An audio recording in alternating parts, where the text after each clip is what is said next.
ഉർവശിയും ജോജു ജോർജും ഒന്നിക്കുന്ന ചിത്രം ആശയുടെ ചിത്രീകരണം ആരംഭിച്ചു. കാലടിയിലും പരിസര പ്രദേശങ്ങളിലുമായാണ് സിനിമയുടെ ചിത്രീകരണം പുരോഗമിക്കുന്നത്.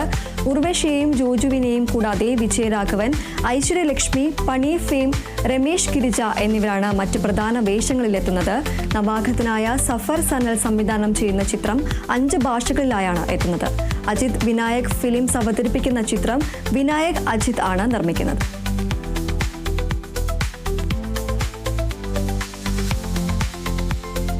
ബിജു മേനോൻ, ജോജു ജോർജ് എന്നിവരെ പ്രധാന കഥാപാത്രങ്ങളാക്കി ജിത്തു ജോസഫ് സംവിധാനം ചെയ്യുന്ന വലതുവശത്തെ കള്ളൻ ചിത്രത്തിന്റെ ചിത്രീകരണം പൂർത്തിയായി. ലെന, നിരഞ്ജന അനൂപ്, ഇർഷാദ്, ഷാജു ശ്രീധർ, സംവിധായകൻ ശ്യാം പ്രസാദ്, മനോജ് KU, ലിയോണ ലിഷോയ്, കിജൻ രാഘവൻ എന്നിവരാണ് മറ്റ് പ്രമുഖ താരങ്ങൾ.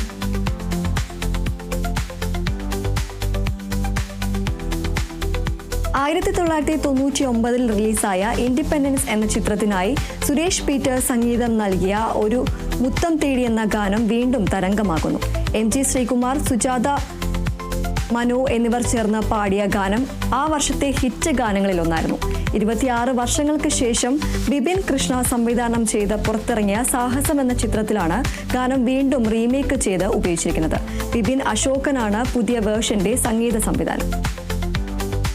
അലകടലും കാറ്റും കാമിക്കില്ലേ, ഇനി അവൾ ഞാനും പ്രേമിക്കില്ലേ.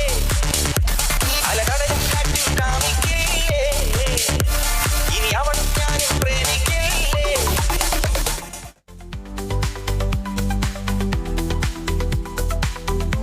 സിദ്ധാർത്ഥ് മൽഹോത്ര, ജാൻവി കപൂർ എന്നിവർ കേന്ദ്ര കഥാപാത്രങ്ങളായി എത്തുന്ന ചിത്രം പരം സുന്ദരിയുടെ ട്രെയിലർ പുറത്ത്. തുഷാർ ജലോട്ട് സംവിധാനം ചെയ്യുന്ന ചിത്രം റൊമാന്റിക് കോമഡി ജോണറിലാണ് പുറത്തിറങ്ങുന്നത്. കേരളത്തിന്റെ പശ്ചാത്തലത്തിലാണ് സിനിമ ഒരുങ്ങുന്നത്.